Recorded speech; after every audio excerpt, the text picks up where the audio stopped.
সব রকম তরিতরকারি দিয়ে আজকে বানিয়ে ফেললাম সুজির উপমা।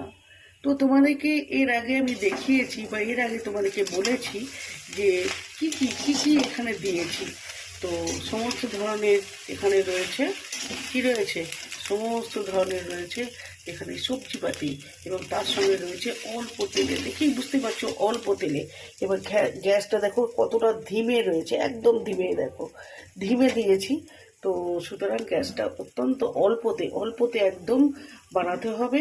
তার সঙ্গে আগে যেগুলো দিয়েছি সেগুলো হলো তেল, তার সঙ্গে সঙ্গে রসুন ভেজে নিয়েছি, পেঁয়াজ ভেজে নিয়েছি, আলু ভেজে নিয়েছি, বিনস ভেজে নিয়েছি, যা যাগুলো ছিল সবই ভেজে নিয়েছি। ভেজে নেওয়ার পর অল্প একটু জল দিয়েছি। জল দেওয়ার পর ওটা যখন মাখো মাখো হয়ে গেল, তখন সুজিটা আলাদা করে ভেজে নিয়েছিলাম, ওটা দিয়ে দিলাম। দারুণ সুন্দর, ব্যাস আর কি চাই, কারি পাতা, তেজপাতা।